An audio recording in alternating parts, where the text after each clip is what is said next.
Us from Guam, Hafade. If you're joining us from Korea, 안녕하세요. So I am kind of leading our Asia team, Asia Pacific. Derek, if you wouldn't mind going to the second slide, I can share with everybody. Want to be able to show you our team. Really quite proud of our team here. Apologies for the technical difficulties. There we go. Awesome. So for those of you who are joining us today, this is Team Asia Pacific. What started out as a concept really just amongst some hosts just because it came down to, time. If any of you have ever put together an event, especially a virtual event, it's a lot of time. And actually for us, we have found in the last few series we've done that to be successful, we need 4 people pretty much dedicated in order to pull it off. And so as you can see, when we first started, the idea of trying to pull together not only communities, but also resources and networks, that it has worked out really well. And so you can see us across the board. In Japan, we have Derek all the way up north, all the way down south. In Okinawa, on Guam, we have the bases covered there, as well as South Korea and Hawaii. And so you will be able to recognize our team. Each of us, each of the members has the virtual background for our logo. And so this will come into play when we hit our breakout room. So I just kind of wanted to bring your attention to that. And really honestly just say how proud I am of this team. It's coming together really well, and if anything, we have been just a great support system for each other, going through all the things we have in trying to do real estate investing while overseas. So Derek, let me turn to you. That you're able to introduce you. There we go. All right, and so today I have the privilege of introducing our host, Derek Horn. He is active duty Air Force out of Misawa Air Base here in Japan.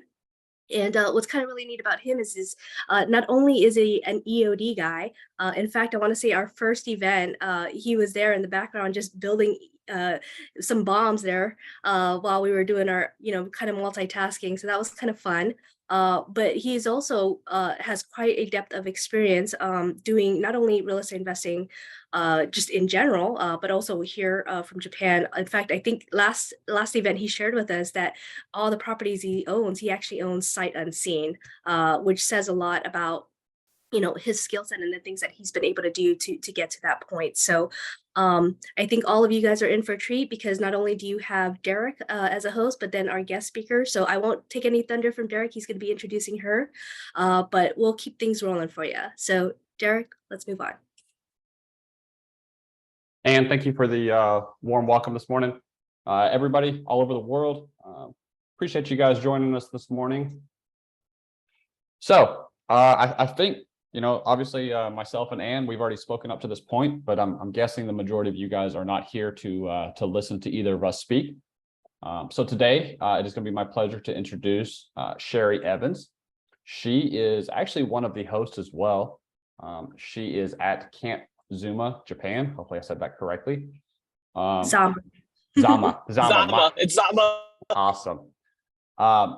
And if any of y'all have seen the amazing marketing that Kyle Stanton has been putting out on ADPI, if I'm not mistaken, Shari, please correct me, but you have done 8 long distance deals since you've been in Japan.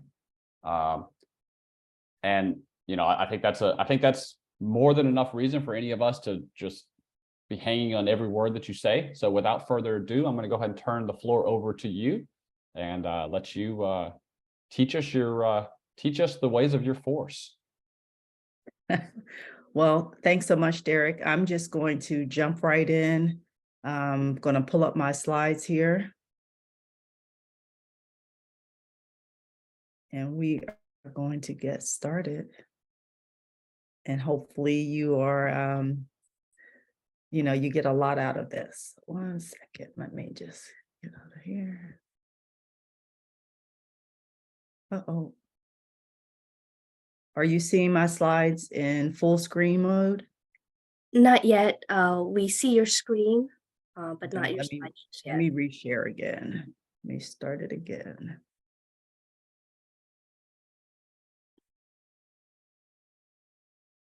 Uh-oh. Do you see them in full screen mode? We do. Thank All you. righty. So let's get started.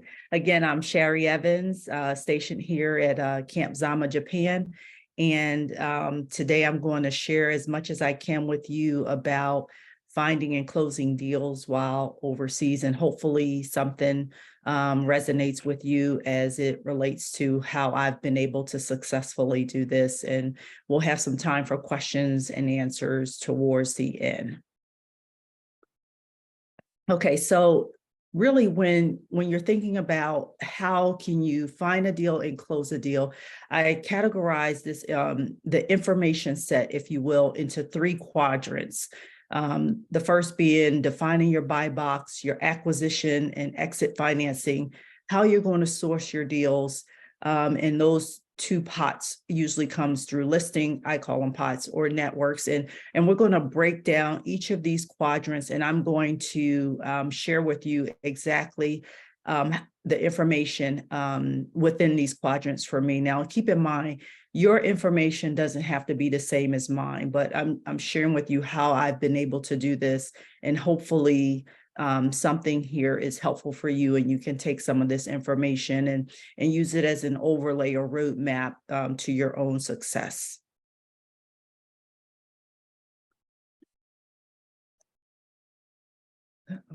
All right. So the first quadrant is defining your buy box. And the reason your buy box is so important because, oftentimes I'll hear people say, I can't find any deals. And really, it's not that deals, so to speak, aren't available. Usually the buyer or the investor doesn't really have a firm set of left and right limits to what a deal is for them. And so when you're in a real estate meeting, your buy box is like an elevator pitch. If a real estate or realtor has something, they say, hey, I've got, and they give you the parameters for an opportunity, you should be able to, within seconds, think about and run that through your buy box filter to determine if the opportunity that's being presented before you might even be a possibility. And of course, you would have to do some due diligence. And so the buy box is really a few things. One, it's your location. Now, if you're in a highly dense population, it can't just be the city. It should be specific zip codes or areas or regions, because in large cities, the buy box in the housing market varies significantly from Class C, D neighborhoods to A, B neighborhoods to the price points. So just drilling down on what location I'm actually going to be looking for opportunities.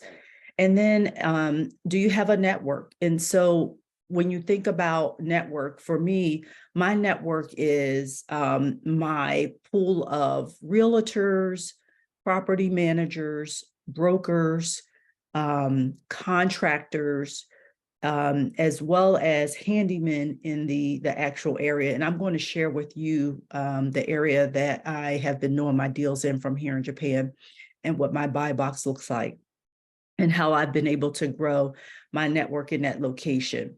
And then outside of my network and my people that actually, I'll call it work for me, who's my eyes on the ground? Who's my trusted source outside of the trusted relationships I have with people that I'm contractually, in agreement with? And for me, I'm invested in an area where I have family members, and I have a trusted source who actually goes and just peeks in on things on my behalf. And then what's your purchase price? As I mentioned in number 1 about location, within the location, you should know how much you're willing to invest on a deal. And everybody's number is different based on the ARV, your financing, et cetera. And we're going to talk about those things as well. And then what condition are you looking for? Are you looking for a fixer-upper? Are you looking for something that's rent ready? Are you looking for something that could possibly be a short-term rental? So you need to be able to answer those questions for yourself so that people in your network, they know what you're looking for. And when they hear about an opportunity that fits something that's in your buy box, they'll present it to you. And then real estate taxes. This is a big one when you are talking about your buy box. When you determine your actual buy box and you're looking at the location and zip code, check the real estate taxes, because in larger areas, the property valuations and the taxes vary from zip code to zip code or area to area within large major cities. And so you want to have an understanding of what that might actually look like for the deal you're interested in, because it might impact your ability to afford something in that particular zip code.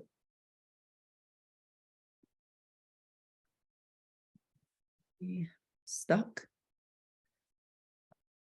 in Canva.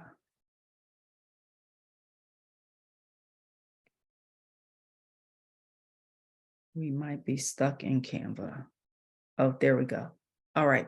So here is my example buy box.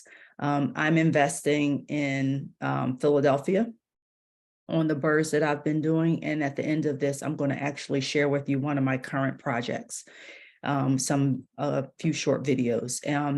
My eyes on the ground, I have a business partner, as well as I have a trusted family member that actually just pops in on my project. And she just peeks in at random times and validates what's happening, aside from what I'm doing with my contractors over my virtual calls. And then my purchase price. So when I'm looking for an opportunity, I'm looking for something that's 50% of the ARV when it has to have a full rehab. So what that means is I'm looking at a specific area or specific zip codes, more than one. And I'll say, okay, what's the ARV in these zip codes? And then let's say the ARV in a zip code is 165. And a house. Shari, can you define ARV? Yes, great question. The after repair value. So if houses are selling, so what I'm looking for is I'll do this research myself. I'll go online and I'll look at sold houses in the zip code that I'm considering purchasing. And I'll look at the condition of the house that's sold and I'll say, okay, what type of rehab was done? I'll try to make a determination. And if it's to the standard of what I usually do for a full rehab, I'll take that as what is my comp for my buy box. And so let's say the ARV, let's make it an easy number. Let's call it 180. So let's say the houses are selling for $180,000 after rehab. Then I want to make sure I don't buy anything over $90,000 to start with. That's my first number. So that's 50% of the ARV.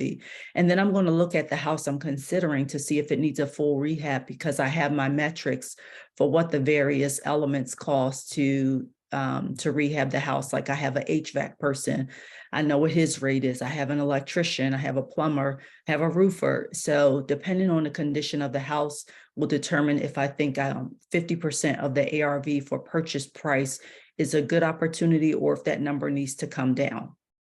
Now, for the rent ready, so I also now and then purchase something that's rent ready. So one of the opportunities I had was to purchase something that was already tenant occupied, didn't need a rehab, and this was, traditional 20% down. And in this type of opportunity, I'm looking at what's the cash on cash return, what's the condition of the home, will it need repairs? What type of CapEx will I need to set aside for this particular house? And then the house condition, like we mentioned earlier, does it need a full rehab and is it structurally sound? So during my acquisition phase, I do get an inspection. We do have a specific company we work with, and the inspector will tell us, he'll say, in one instance, he looked at two houses on the same street that we were considering. And he said, listen, this one house, it's in really bad shape. This other house, highly recommended, and these were going to be rent ready. So we followed his guidance and we purchased the one that he said was in much better shape based on the inspections. Now, mind you, we did pay for 2 inspections, right? Because we had 2 houses that we were looking to acquire. And the house that we went with, we've had 0 issues. And it was a fantastic decision.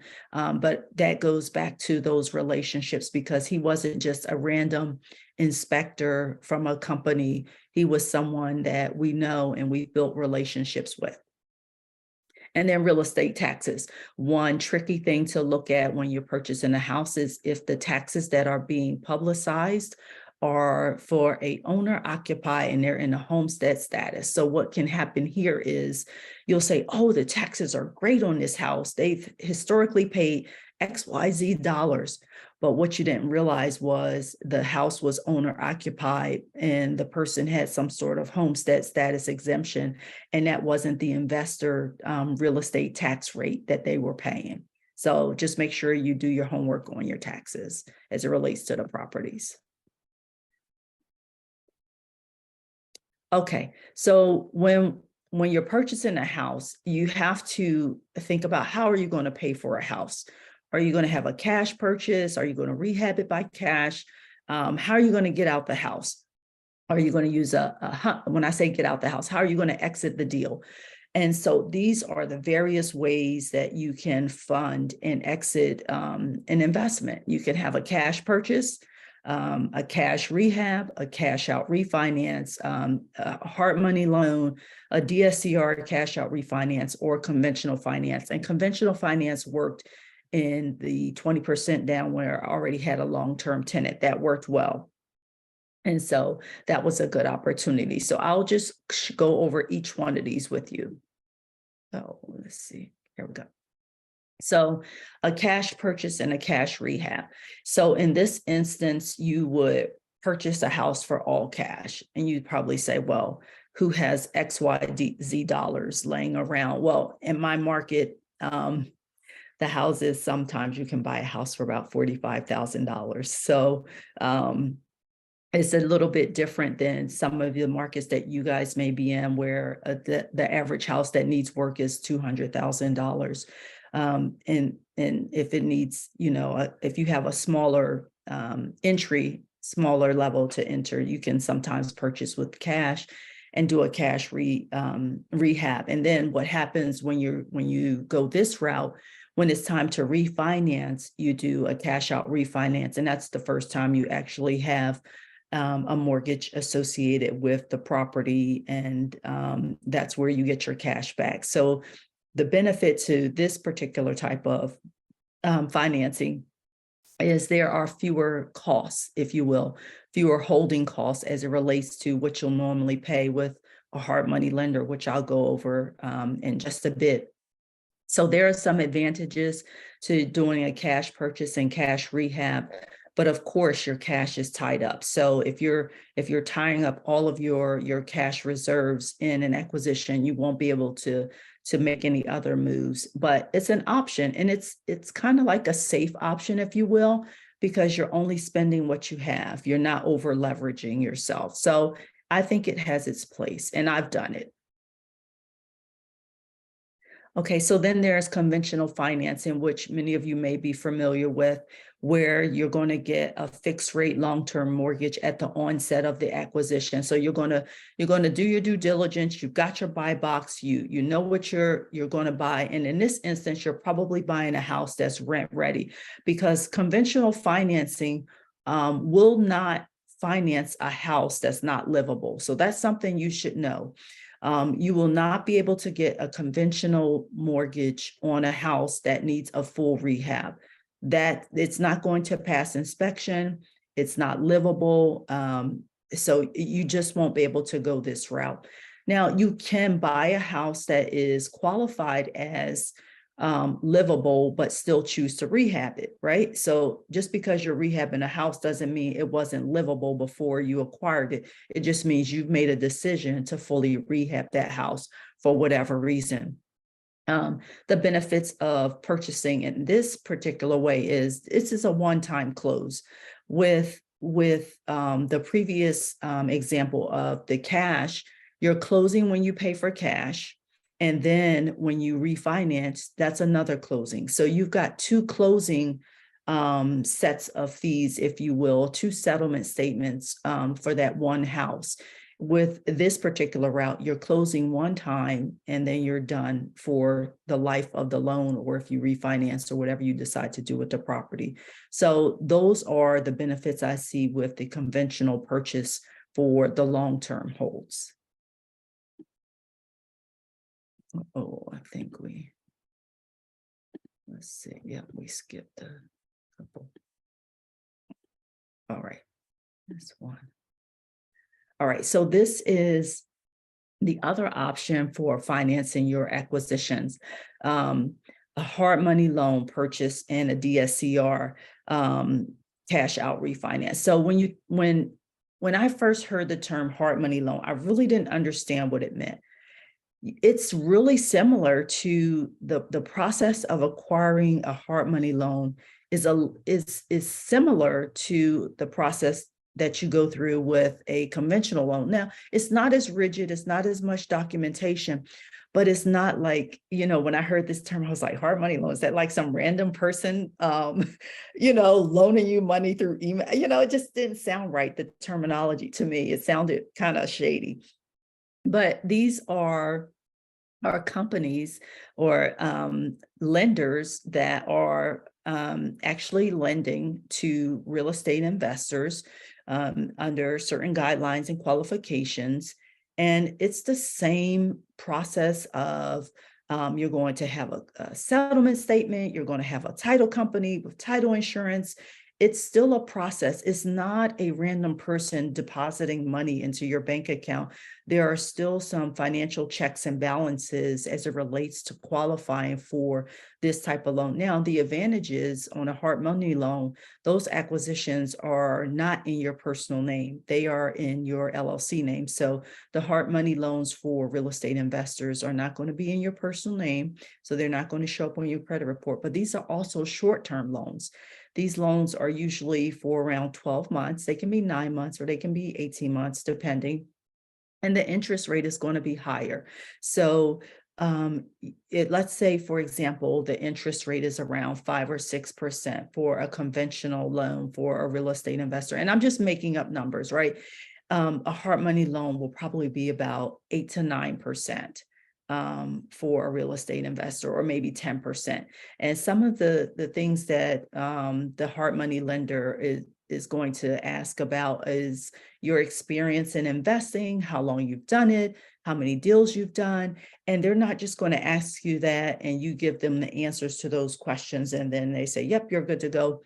Usually the due diligence piece of it is you provide the HUDs from the transactions you've actually navigated as proof of the deals that you have closed. And so, for example, they want to see that you have purchased the house, you've rehabbed it, and you've refinanced it or sold it. And what you would do is you would provide them in that example 2 HUD statements. The first HUD, which shows the purchase price at closing, and then the second HUD, which shows the sales price or the cash refinance. And that demonstrates how you've increased the value of the home based on the difference between HUD 1 and HUD 2, as in my example. So then you have your DSCR, you have your hard money loan. And then when you're finished, your 12 months are up, or whatever time it is you have for your loan, and it's time to get out of the loan, so to speak. And this is where you do a DSCR cash out refinance. So DSCR stands for debt service coverage ratio. And that's the metric used to determine if the asset can pay for the new mortgage that you're being considered for. And so the lender would look at what the projected rents are going to be versus what the projected mortgage would be on the house. And you want at least, ideally, if you have like a 1.3, 1.2, 1.3 ratio, that's fantastic. Anything above a 1.0 is good. That means that the mortgage covers 100% of the actual, the rent will cover 100% of the mortgage, which also includes the escrowed insurance and taxes. But if you have a lower DSCR ratio, sometimes lenders will also lend on that as well. I have not been under a 1.0, so I don't have any experience not meeting the 1.0 and above DSCR metric. Now, in this instance, you have to remember you will have closed twice. So you will have paid your hard money loan fees, you at your initial closing, as well as during the time. So let's say, for example, for your initial purchase, you had a 12-month hard money loan. During those 12 months, you're going to pay 12 months of interest only payments on that. You're going to pay a mortgage note, whether it's wrapped up into you pay so much up front or you pay it every month, but you're going to pay a mortgage on the money that you borrowed to do that rehab. So it's to your advantage to get the project finished and refinanced out. So when you refinance out, you're also going to pay closing costs again. But this time you'll be in a long-term mortgage, usually, unless you take an ARM or something like that, you decide that's what you want to do. But you'll be in a long-term relationship, so to speak, with the lender at a fixed rate usually, and then you'll go from there. So in this example, it's less cash out of your pocket because you won't be paying for the property in its entirety. The hard money loan would actually cover the acquisition of the house, as well as the lender would be providing you cash for the rehab, which you would be taking in what's called draws. So you would be taking the money incrementally as you pass inspections to demonstrate the work you perform. So I'll give you an example. So let's say you buy a house for $75,000, let's call it $100,000, and you have $50,000 worth of rehab to do. So the hard money lender may say, okay, you have to put 10% down of purchase price. So that would be $10,000 from our example, that would be $10,000 from the purchase price, and then whatever your closing costs are. And then they say, and we're going to give you 90% of the rehab.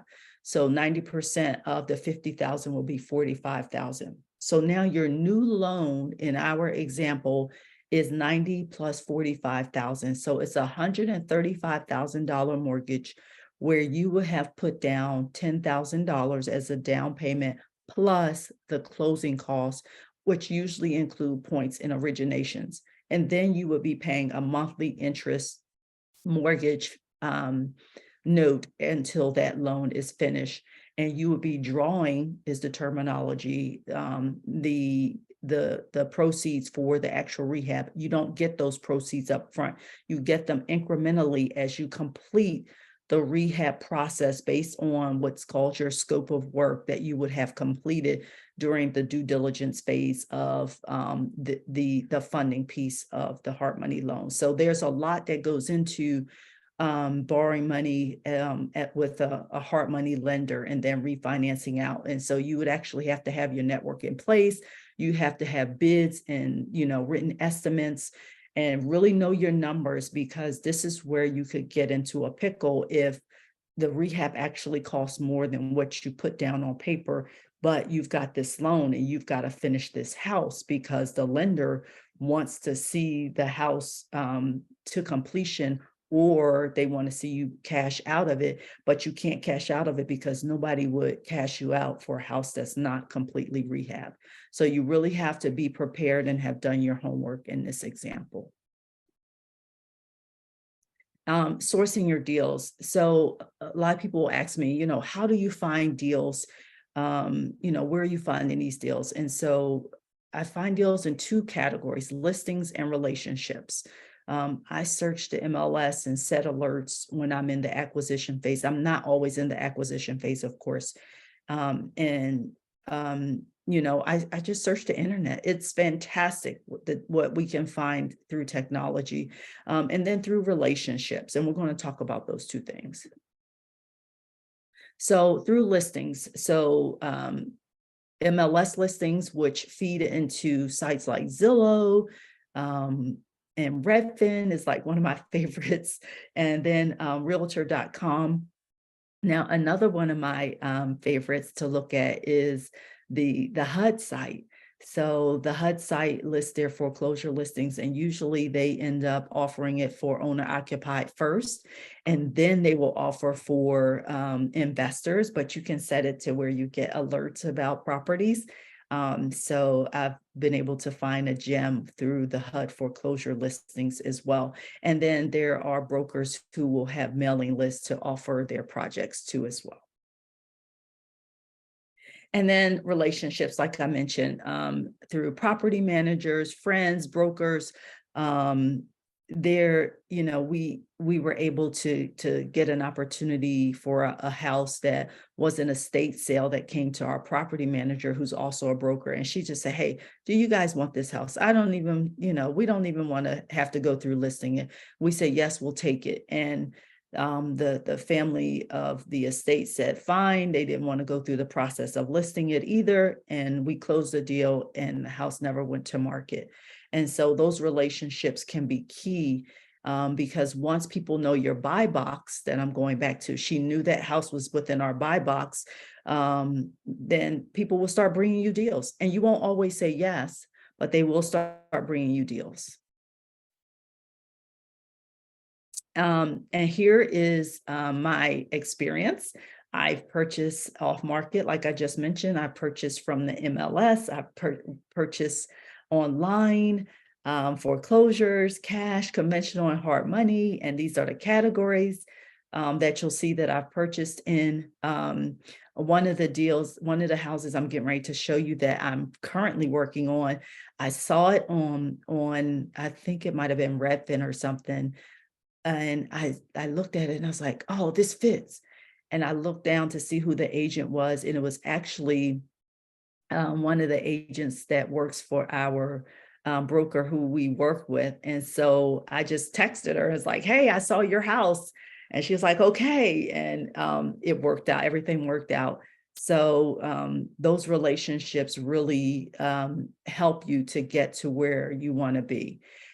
So next up, I'm going to share with you, let's see if it's coming up. Okay, so this is my quadrant that I'm working on, and we're going to get to some quick videos on how I do deals. This was sourced through a MLS listing, and it, like I said, I recognize the agent's name. It's under a 12-month hard money loan. About 70% complete. Well, it's a little bit further now. When I made these slides 2 weeks ago, 70%. I'm about 80% now. And I'll do a cash out refi, and it'll be a long-term rental. So here is the project I'm currently working on that's in this quad. This is how I sourced the deal. This was the buy box for this deal. So this is a video from one of my contractors. It should queue up. It's circling. Just the vent in the hallway, just showing you the velocity of the air from the little insulation there. It's the bathroom. And I go back to the bedroom, the back bedroom.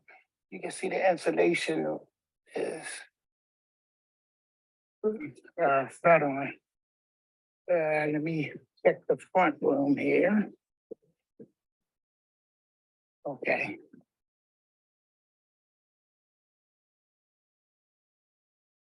That's dropping down out of the ceiling. And you can feel it coming down. That's a return there.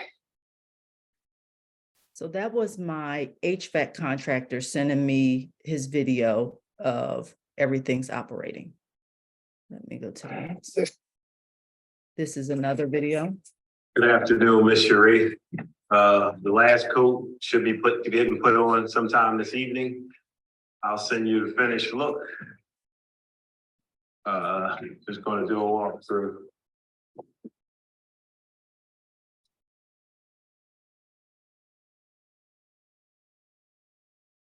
First floor. I'm going to do this in 3 videos, one for each, 2 videos, one for each floor, because the longer the video, the harder it will be to send it. Ring board in the wash area where the washer and dryer will be. Ceiling.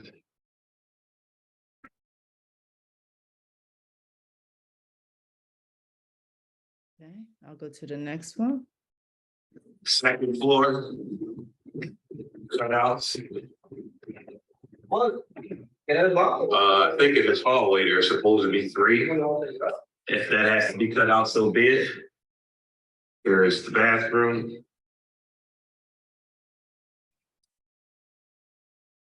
The rooms. Everything sanded, ready for paint.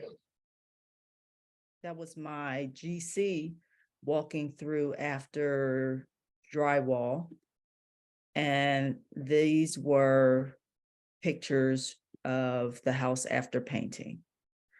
And as of last night, our time here in Japan, my kitchen cabinets were delivered. And on Monday morning, my floors go in.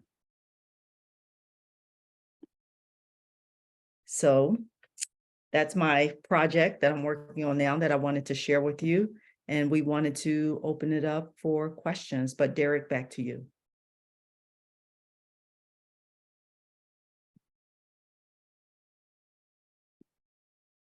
All righty. Thank you very much, Shari. I appreciate all of that wonderful information, as I'm sure everybody else that is present today does as well.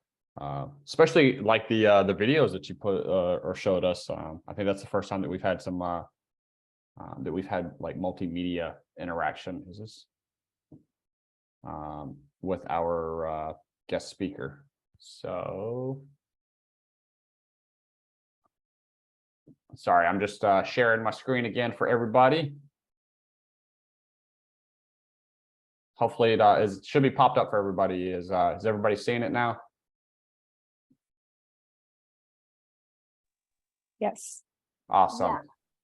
All right, so as Shari mentioned, we're going to open the floor for questions. So obviously we've got it looks like we're still sitting at 29 participants.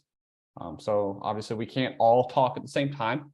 So I ask that if you have a question, just please raise your hand or put it into the chat, and I'll go basically in order. So if I see a question on the chat, we'll go there. If I see some hands, I'll call you out and ask you to unmute and ask your question. Obviously this we do have a limited amount of time. So as we get closer to the end, I'll say like 1 or 2 more questions. And that way, you know, Shari can move on with her day and do what she needs to. As always, though, if you do have questions and then we're not able to get to them, please feel free to reach out to the host, post them on ADPI, or even message us directly.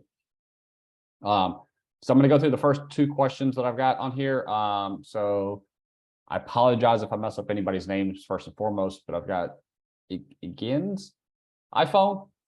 So asked if mentorship is available, and you know, would love a step-by-step mentoring on closing a first deal. So I think I speak for all of the hosts that are currently here and the ones that are unable to be present. You know, I would gladly help anybody that needs help. And you know, if you guys want to reach out to the host for your location, so that way you can, you know, maybe do a more personalized meeting and whatnot, and kind of break down, you know, what you're looking for or what you're thinking, and you can hash out deals. I think every host that I've interacted with and that I know that's at these locations would be willing to do that for anybody that would like that. The next question I had is, when is creating a LLC appropriate and necessary? And that is from Elkin. I'm not even going to try it. I apologize. Shari, I'll turn that over to you as our speaker today, and let you kind of highlight on when you think that might be necessary, especially for us that are investing overseas. Yeah, so an LLC is required if you are purchasing and financing with a hard money loan, or doing a DSCR, cash out refi. hard money lenders will not loan to an individual. They will only loan to an entity. So in my experience, so I'm going to say in my experience, because that, you know, I don't know everything, but based on my experience and the information that I do have, that's when it would be appropriate. So you could definitely purchase in your individual name. If you're financing, just remember that that will also be added to your debt to income ratio as it relates to your credit report. Awesome.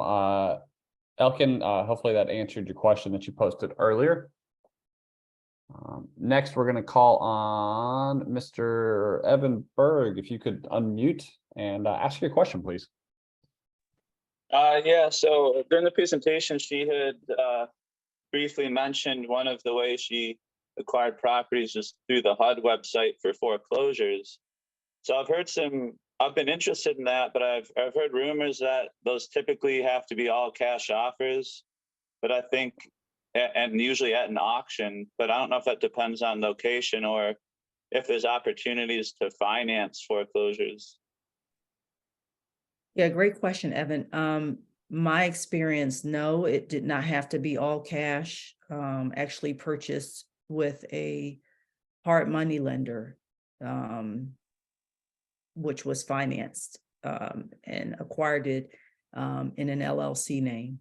So usually what happens is the HUD listing has a real estate agent or broker that manages the asset when it's being offered on market. And it really becomes just like a regular listing, except the seller is the bank. That's the only difference. And then the website is at hudhomesusa.org. I don't know by heart, but I'll look it up Okay. as we go to the next question, and I'll put it in the chat. I'll put it in the chat. Thank you. And Shari, I'm gonna kind of double tap on that and had a kind of follow-up question for that specifically. When you're using a hard money lender to buy those foreclosures, are you securing the hard money loan up front before you go and place your offer for the property, or are you is that happening on the back end after you're essentially, I guess, under contract for that HUD property? Well, I actually have a relationship with a hard money lender because of the multiple deals I've been doing over the last few years. And so I'll just send them a note and say, hey, I'll actually send an email, say, hey, looking at a house, this is the purchase price. I need a pre-approval letter, and they'll send me an email with my pre-approval letter. And I use that to make an offer. They say, how much is the house? What do you think the rehab is going to be? And I tell them, and they say, okay, great. And, you know, within hours or minutes, sometimes I get my pre-approval letter. And my agent, if I'm using an agent, or so for example, the last one, we went directly to the listing agent for HUD. So I looked the property up. I saw the agent's name, and we weren't getting a response through the automated system. And so I said, you know what, I'm just going to call. I called his cell phone number, and he answered. And I said, listen, looking at this house, this is who I am, etc. And he said, okay, great. And we worked directly with the listing agent for that particular property that was listing the HUD house, and purchased the house, sent him our pre-approval from our hard money lender.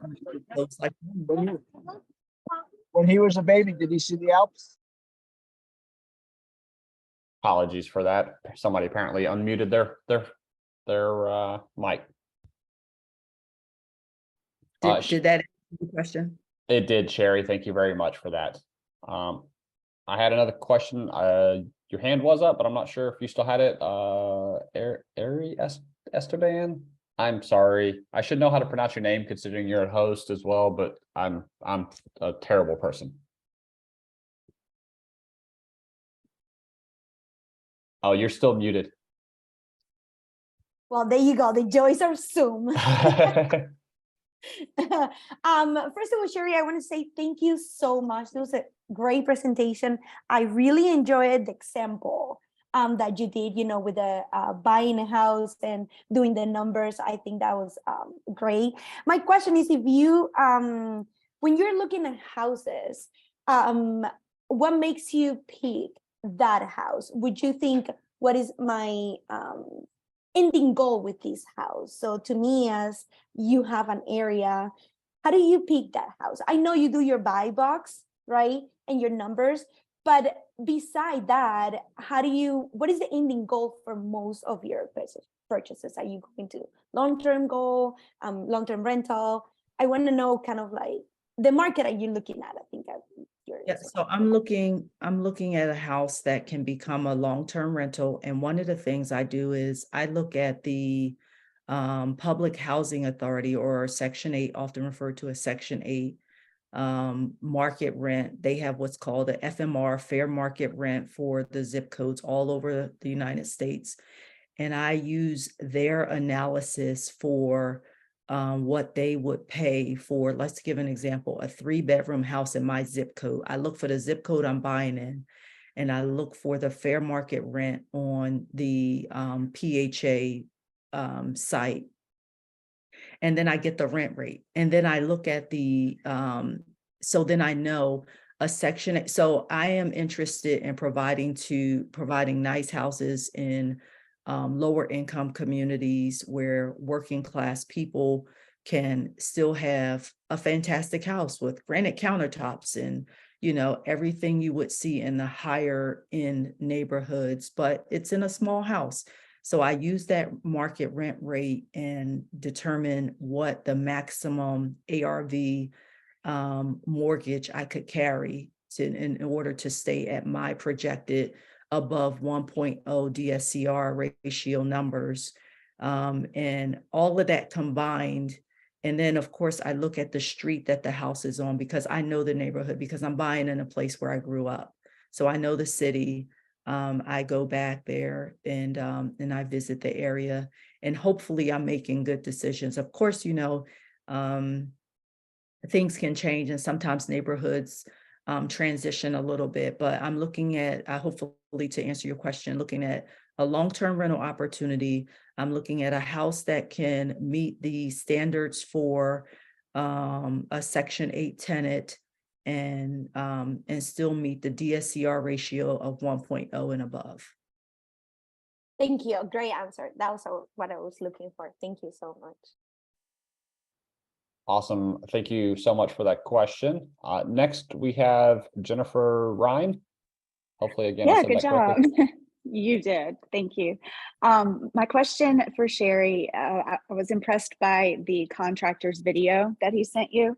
How do you come up with the plan, living so far away from that house or that property? How do you come up with the renovation plan? Like, it's not reasonable to say you fly over there and come up with, look and say, this needs to be done, this needs to be done. Or do you, because that's not going to happen. Do you just trust your contractor, and y'all know each other so well that he says at this point, I'll bring in those granite countertops I know you like, or this or that? Like, does that question make sense? Yeah, because when we bought our house in New York and we lived in Texas, we did a full renovation on it, and I would fly up there and like meet with the contractor, come up with things, like walk through the house. And it was very cumbersome, like financially and time consuming and et cetera. How do you do that from afar? Yeah, so great question. Actually just walk the house virtually, and I determine what needs to be done based on one, my inspection. I get an independent home inspection, and then I know what I would like done on a house, and I can tell if anything's been done. Most of the houses that I'm purchasing haven't been updated in probably 30 years, so, or more. And so it's obvious that they may need work. And I have multiple contractors that I use, and have had to discontinue relationships with contractors. and seek new relationships with contractors. Since I've been here, I've actually had to seek new relationships on this current project. And my contractor, one of them that you heard, I discovered him through Home Depot contractor referral. I just went on the Home Depot site and I said what I was looking for. And then 3 contractors responded. They went to the house. I had my family member point of contact meet at the house had me on FaceTime. The 3 contractors independently bid for the one piece of work that I was looking to get done, which was relocating some basement steps, which was the very beginning of the project. And of the 3 that came in, I used 1 to relocate the basement steps. 1 I did not use at all because I felt like he wasn't listening to me. He wanted to tell me what we were going to do on the project and how much we were going to spend. And I knew that wouldn't be a good relationship. And then the 3rd contractor, who I did not use for the steps, I ended up using as a GC for the entire project. So I didn't like his numbers and how he came in as it relates to doing the one piece of the steps. But based on my interaction with him, I thought he would be a good fit for a longer term relationship. And it has been a good fit. So that's how I found new contractors from afar, from overseas. Thank you.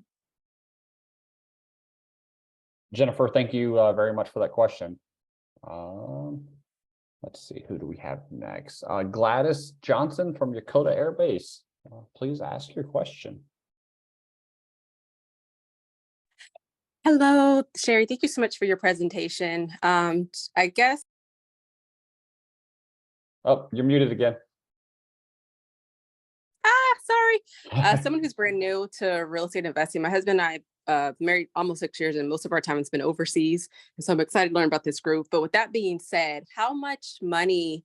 I know that you do a lot of different ways of creative investing or financing. So for someone who's brand new, I know you mentioned hard money lenders typically won't give out money on their first deal. So how much would you suggest for someone who's brand new? How much do they have saved? Just to kind of get started in real estate investing. I know, and that's probably just like a vague question. So say like the traditional 20% down if a home is like $100,000, like should they already have that saved, or just based on your experience? Hopefully that makes sense. Yeah, it makes perfect sense. My actual journey started with owner occupied. So, just buying our own homes and then relocating, turning it into a rental, and buying another home, relocating, turning it into a rental. So that's kind of how we got started. I say we, but now I'm the investor, but that's how our portfolio started, if you will. So that's always an option. You can start out with just acquisition as it relates to an owner occupied situation. But if you're looking at an investment opportunity, yes, you could go the 20% down route. But looking at what that would be based on the market that you would be investing in. So you really have to hone in or bring in what you're looking to do, because that question can have lots of answers. So you and your spouse or whoever has to decide, what do we want to buy? Where do we want to buy? How much do we want to buy for? And then how do we finance that? And I think that's where you will get the answer to that question. So if you want to buy while you're overseas, but you don't want to do any type of rehab work, et cetera, then you might be in the 20% down situation, and then looking at what those numbers would look like based on the market that you're interested in going into. Does that answer your question, Gladys? It does, I guess. And if it's too personal, that's fine. I guess with your deals with hard money lending, did you have to have capital set aside, even though they were, the initial startup? I don't really know much about hard money lending, so I didn't know if you had to have money aside, like paying for like the inspections. Or did that come out of your pocket, or the LLC, I should say? I don't know. I guess I just need to take the time to do more research and learn. Well, yeah, no, those are great questions. So yeah, I didn't go into all the details of qualifying for that particular financing, but you have to have reserves. So, you know, the hard money lender wants to see that you have reserves for your portfolio. So it's not just being able to save up the 10% down in the hard money lender situation. It's being able to demonstrate that you're financially positioned to meet all of your obligations should the house or the project, you know, take a turn for the worse, if you will, but that you're still secure enough to pay them out. They want to see that you can pay the loan back is really the primary thing. And so, yeah, you do have to demonstrate that you have reserves to qualify. Reserves and experience are the two qualifiers that they're looking for. And you can demonstrate those two things with various types of documents. Awesome. Thank you. Shari, can I piggyback on that real quick?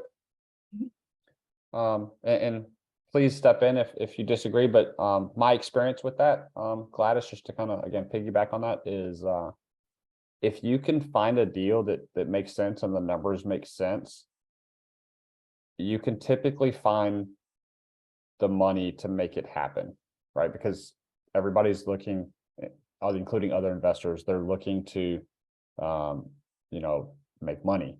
So if you, and in my experience, finding the deal itself is probably the most difficult part of it's kind of the beginning of the journey. And that's the part where people have most, especially over here, more difficulties doing. So if you can find a deal that the numbers line up and everything else, then you can find typically people to help you out with financing it, hard money lending, maybe giving you a short-term loan, even a unsecured loan to make that happen if the numbers all line up.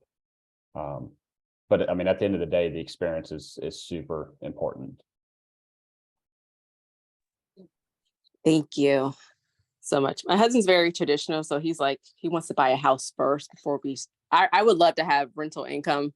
But my husband's like, no, we should get a house first before you think about doing that, which I understand. I know of people that don't have a house and have a bunch of rental income properties.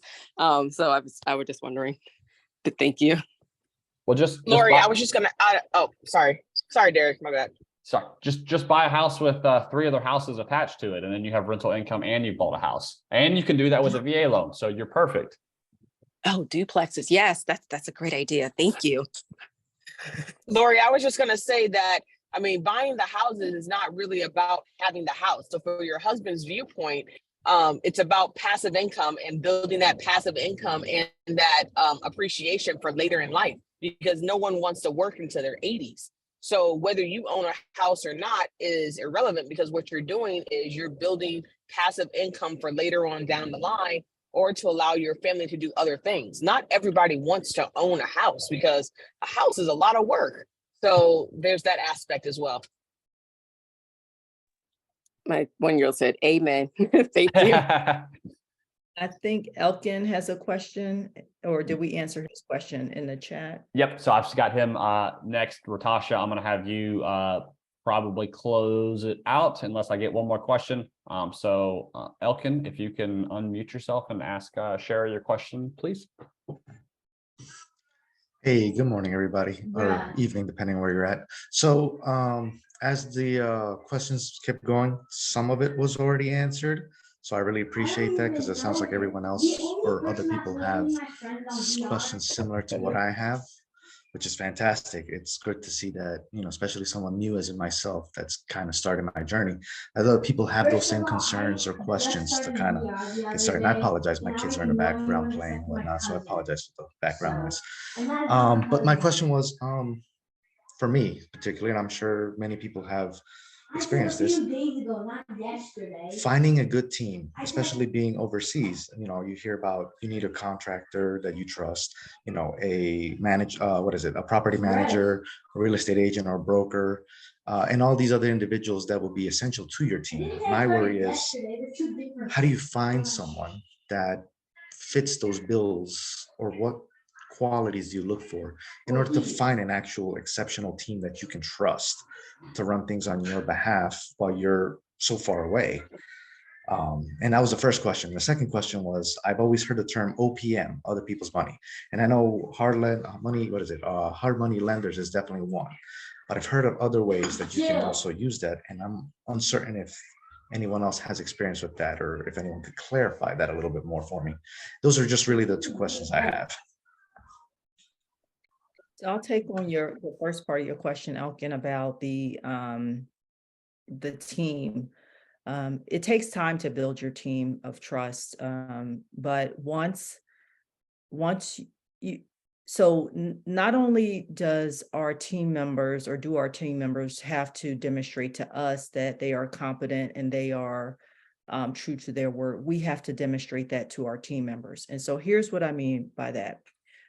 When I'm working with my contractors and there's on a payment schedule for something and it's time for payment, they know within minutes of me saying you're going to get paid that the payment has processed, right? So being true to my word as it relates to the things that I'm supposed to do on my side, or if I'm supposed to order materials for them to pick up, that I've done my part, and they know I've done my part. So for example, this last week has been very busy with, for me, with one of my houses with a new tenant, a new tenant being put into one of the properties. And so, being responsive to my property manager as she's communicating with me about a couple of things that are going on.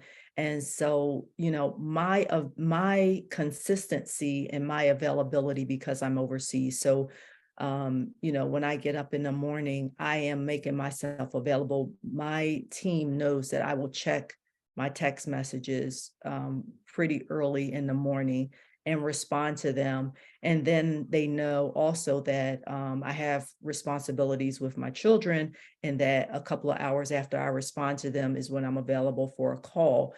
But we've established that relationship, and I'm consistent to respond and give them what they need, and they're consistent to respond and give me what I need. And I have yet to have someone say they don't want to work with me anymore. And but I have had to tell someone else I don't want to work with them anymore. And so building a team is a two-way relationship. And we have to be willing to be present, even though we're overseas, and not use that as an excuse to be complacent. And I'm not saying you are, I'm just providing information. But just being available. And so it's an inconvenience for us because we are overseas, and everybody on here can attest to it. We lose a lot of sleep when we've got projects that are in the middle of whatever phase that needs our attention. We're up at 1, 2 in the morning sometimes, because we have to be on these calls, or we have to be available for decisions and things like that. And so it is an inconvenience for us. And you build that team because, so here's an example. My contractor GC said, hey, I know you need HVAC. I've got a guy, but in order for you to avoid, I know you need to cut costs. I'll give you his contact information and you can contact him directly, and you can avoid my markup for me managing him if you want to manage him. So I manage a lot of my subcontractors myself. I manage my electrician, I manage my HVAC, I manage my plumber. And I do that because it can save me, a little bit of money that will help me when my project is already over budget. And as I mentioned, I found my GC through Home Depot referral program. So word of mouth, and just using some vetted referrals. And then of course, I check my contractors. I check their licensing through our city and state websites that allow me to check the status of their license to ensure that they are still operating in compliance with our regulations. And then your property manager and your real estate brokers, once you have a rental, usually in our city, our property managers are realtors as well. They'll start referring people to you and just starting to build your network. As it relates to OPM, I don't have any experience to offer you insight on outside of the fundings that I've done, but if one of the other team members has anything, please chime in. Yeah, I'll take the OPM real quick, Shari, if that's okay with you. So honestly, one of the best sources of other people's money is your immediate friends and families. If you have people that, you know, they know what you're doing or what you're trying to do, and hopefully if they're your friend or your family, they already kind of believe in you and trust you. So one of the best sources and quickest sources to kind of look at other people's money is honestly friends and family. And so like I've actually one of the deals that I've done about 2 years ago, actually borrowed money from my sister of all people. But you know, obviously she's my sister, so I mean that was an easy conversation. But I also look at it as, hey, you know, I'm doing this for me, but you know, my sister doesn't have time to necessarily do what I'm doing, so I'm able to give her value, and you know, help her along as well, while you know, utilizing some of her resources to better what I'm trying to do.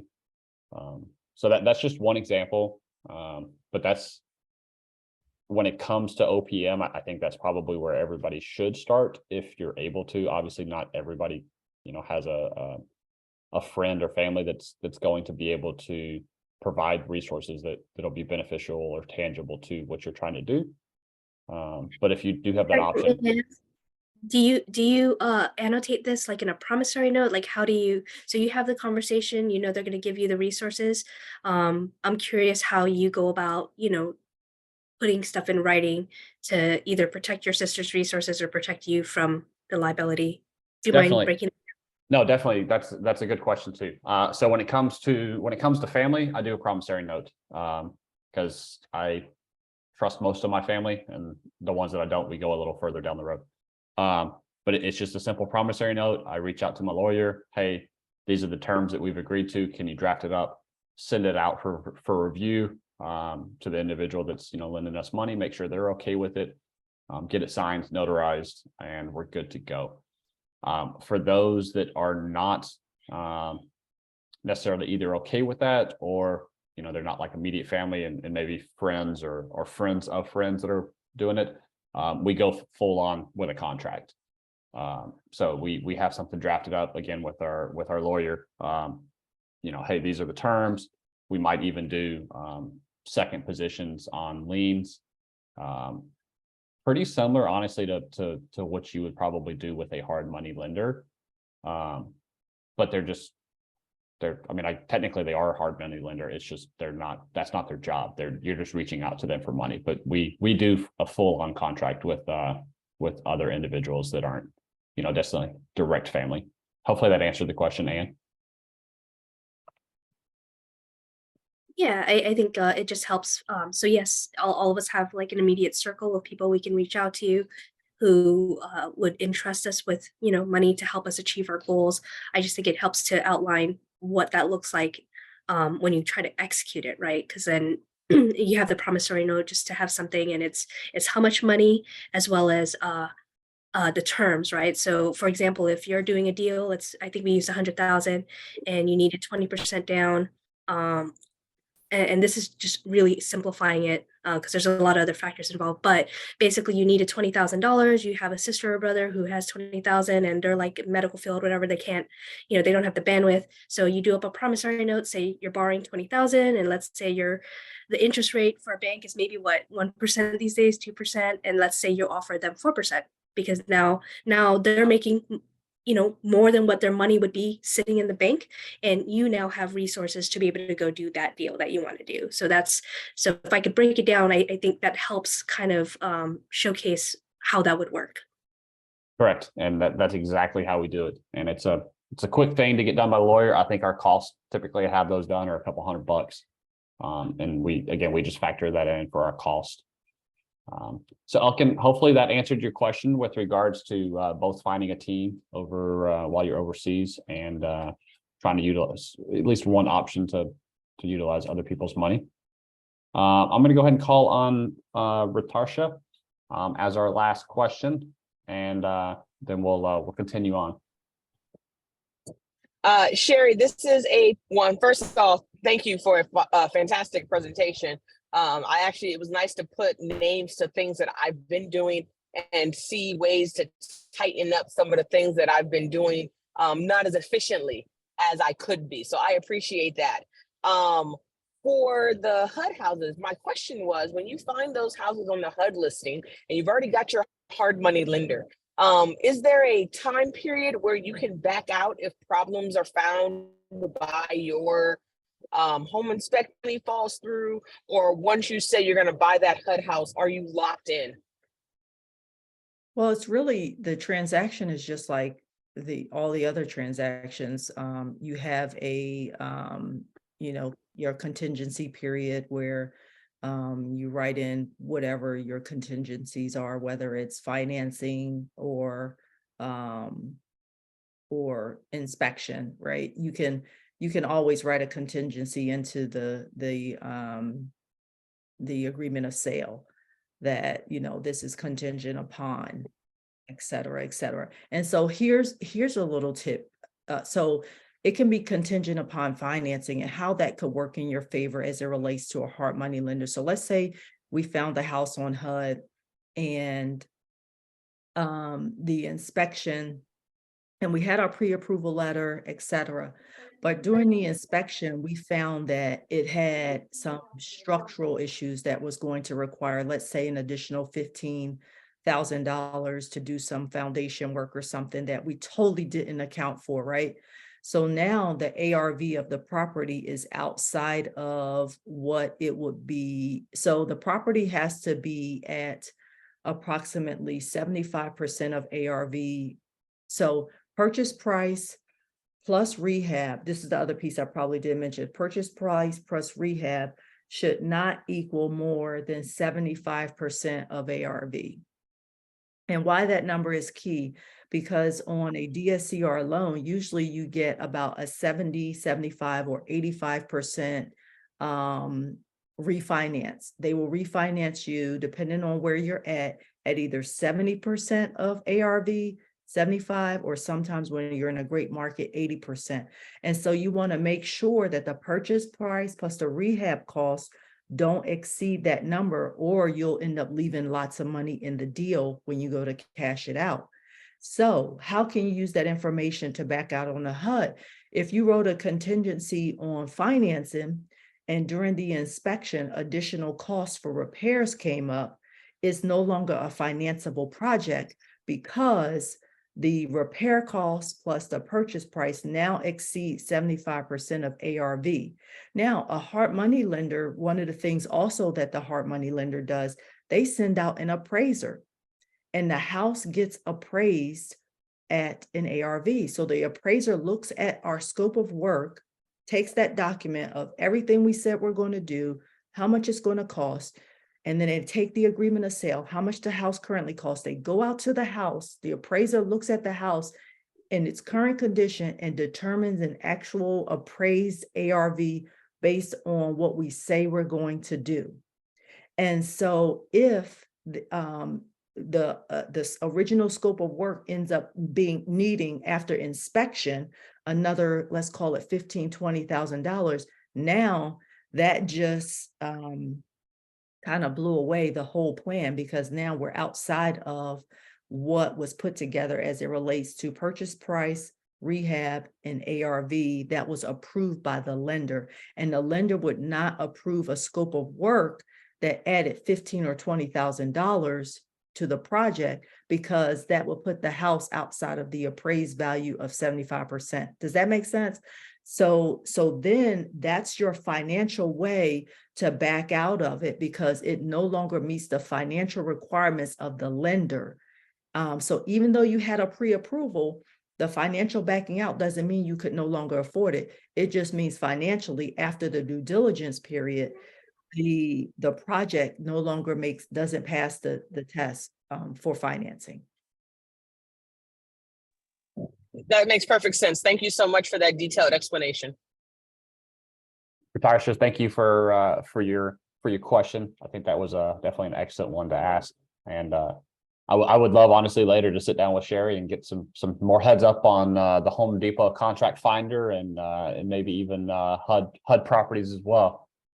So maybe we'll have to do that another time. For everybody that's still here, on your screen, you'll see a QR code. If you guys would save that or click on it now, it says survey. I think it's like 5 or 10 questions. If you guys would complete it, we would greatly appreciate it. It helps us improve these presentations. And, if there's something you think we can improve or something we didn't do very well, please give us that feedback.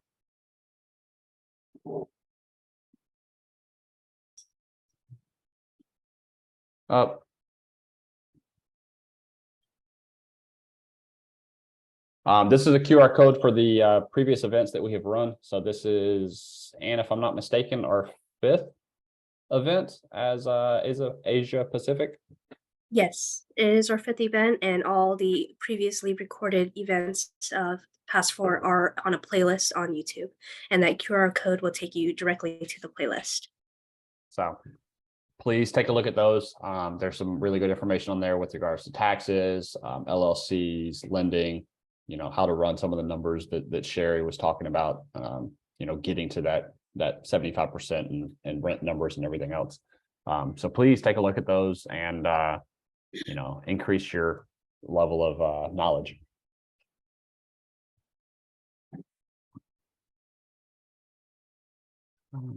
And you want to take this?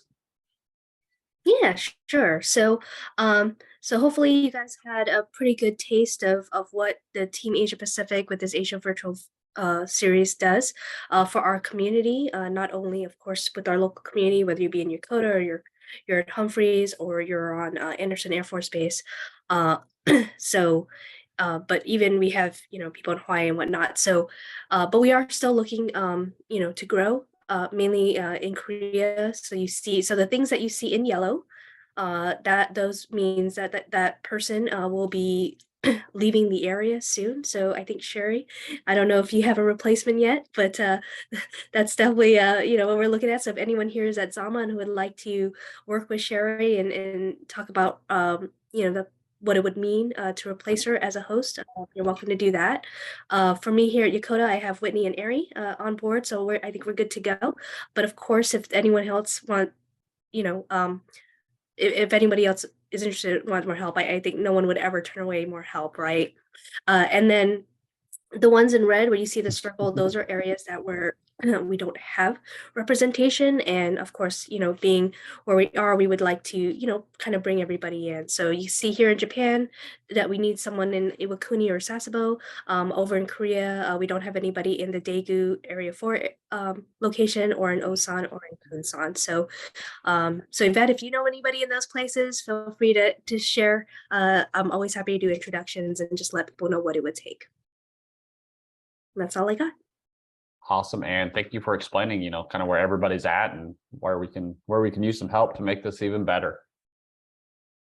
So again, I'd like to thank everybody, especially Shari for being our guest speaker today. Obviously the host as well, for making the breakout rooms and help facilitating this. All of our guests today as well that have joined us. We can't do this without you guys, and we appreciate your questions and you guys taking time out of your day to spend it with us, and hopefully you learning some stuff. Hopefully you guys will join us for the next ones that we do.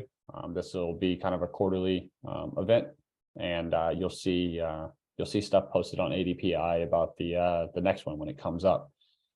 So I'm going to go ahead and close this out. Shari or Ann, any closing remarks for anybody?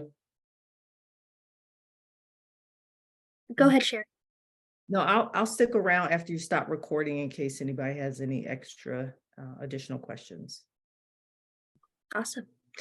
And I'll just say, thank you across the board for the participants. You being here today is what would be here. All of us are very interested not only in opportunities to network, meet other like-minded folks. We're looking for opportunities to learn, and that would not be possible without all of us coming together. So thank you for being here. For the Asia Pacific team, thank you for being here. Because again, I only have so much experience and only so much of a network. Combining us together makes us very, very powerful and just really valuable to anyone who's here. So thank you for being a part of all of this. Derek, I want to do a huge shout out to you because I know managing the slides, managing the chat, there's a lot of things that go around and you're still able to talk, and address things openly. So it's a lot of work, but you're very skilled. So thank you for continuing to do this. This is actually Derek's third. But before this, he had never done any hosting. So it's really awesome to see where you started and where you are today after only 3. So really good stuff. So thank you, Derek. Thank you, Shari, for sharing your wonderful information. It is, I would say, other than tax and legal, how to find deals and close deals while overseas is the third biggest question is how do you even do that? So thank you for sharing your experience with us at the group. So thank you everyone for being here. I hope you get to enjoy what's left of your Saturday. And again, don't let the conversation end here. Please reach out to someone, if not two, and continue this conversation outside of this event.